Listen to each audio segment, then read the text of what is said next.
नमस्ते, मेरा नाम है राधिका और आप सभी का मेरे चैनल पे स्वागत है जिसका नाम मराठी टू हिंदी विद राधिका। क्योंकि यहाँ पे हम क्या सीखते हैं, मराठी के जो भी लेसन है उनका एक्सप्लेनेशन में हिंदी में करती हूँ। पहले का मेरा एक चैनल है मराठी क्लासेस विद राधिका, वहां पे मैं डालती थी मराठी के जो भी लेसन है, ग्रामर है, सबको मैं डालती थी उसमें। बट जो हिंदी बच्चे हैं उनको मतलब मराठी सीखने के लिए बहुत प्रॉब्लम होता था। यानी क्या, जो मराठी में मैं एक्सप्लेन करती थी वो उनको समझ में नहीं आता था। तो वो बोलते थे मैम ये जो लेसन है उनके हिंदी में आप एक्सप्लेन करके दिखाओगे क्या। इसके लिए ये वाला न्यू चैनल मैंने स्टार्ट किया है। तो चलो शुरुआत करते हैं। यहाँ पे हम सीखेंगे जैसे कि पाठ्य पुस्तक अलग अलग है, यानी अलग अलग सिलेबस है। जैसे कि माउली का अलग है, सप्तरंग का अलग है, सुलभ भारती का अलग है।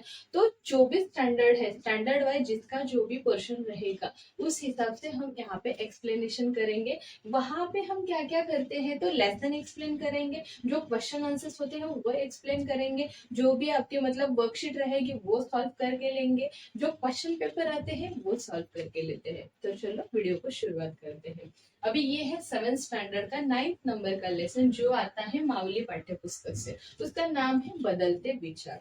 एक राजा होता, त्याला सुंदर इमारती बनवण्याची आवड होती। यानी किसी जमाने में एक राजा था और उसको सुंदर सुंदर इमारत यानी बिल्डिंग्स बनाने की क्या थी, उसकी हॉबी थी।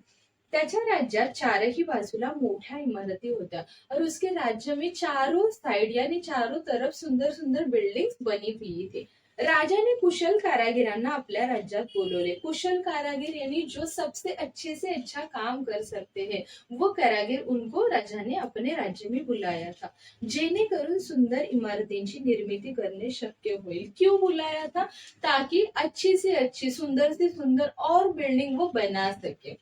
या शिल्पकारांमध्ये एक अत्यंत अनुभवी शिल्पकार होता और जो भी कारागिर यानी जो शिल्पकार आर्किटेक्ट लोगों को बुलाया गया था उसमें एक अनुभवी यानी उसका एक्सपीरियंस बहुत बड़ा था। इस ऐसा एक कारागिर था जो आता वृद्ध झाला होता और अभी वो क्या हो गया था, वृद्ध यानी वो अभी बूढ़ा हो चुका था। त्याने वर्षानुवर्षे आपल्या कलेचा वापर करून उत्कृष्ट इमारती बांधल्या होत्या। आज तक यानी उसने सालों साल लगा के अपनी जो मेहनत है, अपनी जो कला है, जो उसका हुनर है वो डाल के सुंदर से सुंदर बिल्डिंग्स तैयार की थी। राजा त्यांना शिल्पकार श्रेष्ठ म्हणून बोलावत असे। तो राजा ने उनको क्या नाम दिया था, तो शिल्पकार श्रेष्ठ। क्यों? क्योंकि वो सब मतलब जो आर्किटेक्ट थे उसमें क्या था, श्रेष्ठ यानी बहुत बड़ा, यानी उसकी जो नॉलेज थी वो सबसे बड़ी थी और उम्र से भी ज्यादा था। एके दिवशी शिल्पकार श्रेष्ठाने राजाला सांगितले, महाराज मी आयुष्यभर राज्याची सेवा केली पण आता मी वृद्ध झालो आहे।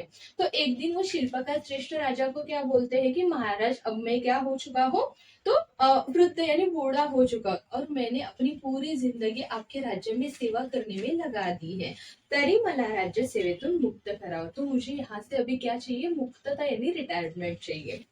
राजाने त्यांना सांगितलं, शिल्पकार श्रेष्ठ तुम्हाला सेवानिवृत्त होण्याचा पूर्ण अधिकार आहे। तो राजा उनको क्या बोलता है कि शिल्पकार श्रेष्ठ आपको सेवानिवृत्त यानी रिटायरमेंट लेने का पूरा हक है, पण त्यापूर्वी माझी एक इच्छा आहे, माझ्यासाठी तुम्ही अशी इमारत बनवा। मतलब क्या बोलते हैं कि एक शर्त रखते हैं, आप रिटायरमेंट ले सकते हो बट उससे पहले मुझे आपसे ऐसी एक उम्मीद है कि आप मेरे लिए ऐसी एक बिल्डिंग बनाए जी सर्व इमारतींमध्ये श्रेष्ठ असेल, जो आज तक अपनी जो बिल्डिंग्स बनाई उसमें सबसे सुंदर होगी, यानी आज तक ऐसी कोई भी बिल्डिंग नहीं बनी होगी। ते वृद्ध शिल्पकार अशी इमारत बनवण्यात व्यग्र झाले। व्यग्र होना यानी उसमें वो पूरे लग गए अपने काम में, यानी उसमें क्या हो गए, वो बिझी हो गए। राजाला त्या ज्या उत्कृष्टतेची आणि श्रेष्ठतेची अपेक्षा होती, यानी राजा जो चाहता था उनसे, क्योंकि उनके पास तो बहुत हुनर था, उसके साथ एक्सपीरियंस भी बहुत था, तो राजा को क्या लगता था कि वो इतना एक्सपीरियंस जो अपना है वो डाल के सुंदर से सुंदर इमारत बनाएगा। उत्कृष्टता यानी उनकी जो क्वालिटी है वो, और श्रेष्ठता यानी आज तक उन्होंने जो एक्सपीरियंस लिया था वो डाल के वो बहुत अच्छी इमारत बनाएंगे यानी बिल्डिंग बनाएंगे, ऐसे राजा को लगता था। ती त्यांनी लक्षात न घेता, बट शिल्पकार ने तो ये ध्यान में ही नहीं रखा, कशी तरी इमारत पूर्ण केली और उन्होंने कैसे तो, हाँ राजा को चाहिए करके कैसे तो वो बना के उनको क्या करना था, छूटना था यहाँ से यानी रिटायरमेंट लेना था। कशी तरी इमारत पूर्ण केली और कैसे ते करते, वो अपनी इमारत पूरी कर देते हैं। आणि पुन्हा एके दिवशी राजाला विनंती केली और फिर से जाके एक दिन राजा को क्या बोलते हैं, महाराज मी तुमच्या इच्छेप्रमाणे नवी इमारत बनवली आहे, आता मला राज्याच्या सेवेतून मुक्त करावं। और वो क्या बोलते हैं कि आपने जैसे बोला था बिल्डिंग पूरी करने के लिए, मैंने वैसे वो पूरी कर दी, अभी तो आप मुझे रिटायरमेंट दे दीजिए। राजा म्हणाला, आजपासून तुम्ही राज्याच्या सेवेतून मुक्त झाला। तो राजा क्या बोलता है, हाँ आज से आप रिटायर्ड हो गए हैं, मी तुमचा विशेष सत्कार करू इच्छितो, बट मुझे आपका एक मतलब थैंक्स बोलने के एक फंक्शन रखना है, यानी जो रिटायरमेंट प्रोग्राम ऐसे बोल सकते हैं, त्यासाठी मी तुमच्याकडून ही खास इमारत बनवून घेतली, जेणेकरून ती पुरस्कार म्हणून मी तुम्हाला देऊ शकेल।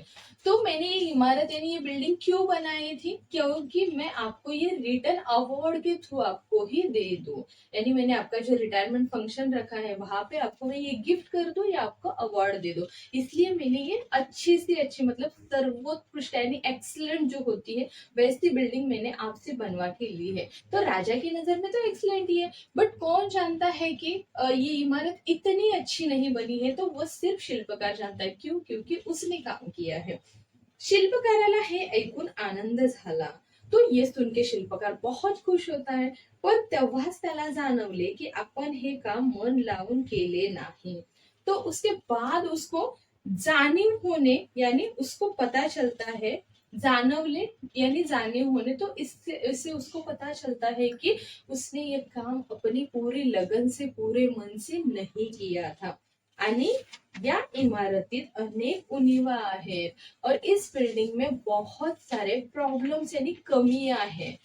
आपली सेवानिवृत्तीनंतरची अवस्था ही अशी असू शकते, यानी हमारी जो सेवानिवृत्ति यानी उसका जो रिटायरमेंट है उसके बाद उसकी जो अवस्था होगी यानी उसकी जो सिचुएशन होगी वो भी ऐसी ही होगी। ऐसे किसको लगता है? शिल्पकार को लगता है। तो हमें इस स्टोरी से क्या पता चलता है, म्हणूनच आपल्याकडे श्रेष्ठतेकडे दुर्लक्ष न करता यानी इसलिए हमारे अंदर जो भी क्वालिटी है उनको नजरअंदाज ना करके आपले काम मनापासून आणि सर्वोत्कृष्ट करण्यावर भर द्या। और हमारे अंदर जो क्वालिटी है उसके ऊपर ध्यान न देना ये बहुत बुरी बात है। और हमें क्या करना चाहिए, हमें अपना काम जो है मन से और सर्वोत्कृष्ट यानी सबसे अच्छे से अच्छा करना चाहिए, कारण आपले काम हाच आपल्यासाठी सर्वात मोठा पुरस्कार असतो, क्योंकि हमारा काम ये हमारे लिए सबसे बड़ा अवॉर्ड है। कामाबद्दलची चीड किंवा अनुत्साह यामुळे आपला पुरस्कार गमावू शकतो। अगर हम कोई काम करते समय चिढ़ना यानी क्या, गुस्सा करना, और अनुत्साह यानी आनंद ना दिखाना, कैसे तो करके काम करना, इस वजह से हमारा ये जो अवार्ड है वो हमसे छीन सकता है। इस तरह की ये हमारी मराठी की स्टोरी थी। आई होप आपको ये स्टोरी समझ में आई होगी। नेक्स्ट स्टोरी में हम इसके क्वेश्चन आंसर्स कर लेंगे। तो मिलते हैं नेक्स्ट वीडियो में, तब तक के लिए बाय बाय।